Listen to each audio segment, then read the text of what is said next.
মানুষ নিজের জীবনে অনেক বস্তু অনেক ব্যক্তিকে অনাদর করে থাকে, ভাবে যে ওর কোনো মূল্যই নেই, এটা তো কোনো কাজেই লাগবে না।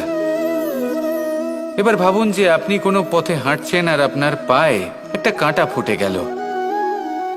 তখন আপনি যাই করুন না কেন, তলোয়ার দিয়ে আপনি সেই কাঁটা বের করতে পারবেন না। তার জন্য আপনার দরকার পড়বে একটি সূচের। সেই জন্য এই সংসারে যে কেউই ছোট বা বড় হন না, সকলের নিজের মূল্য আছে।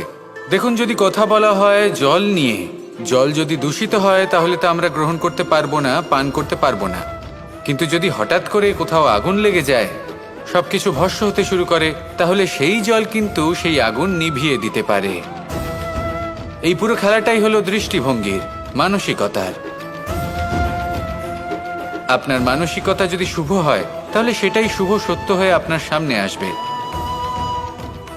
এই সংসারে বস্তু হোক বা ব্যক্তি হোক, তাতে খুঁত ধরা বন্ধ করে দিন আর তার কি কি গুণ রয়েছে সেটা খুঁজে বের করতে শুরু করুন। জীবন সরল হয়ে যাবে এবং এই মন প্রসন্ন হয়ে বলবে, রাধা।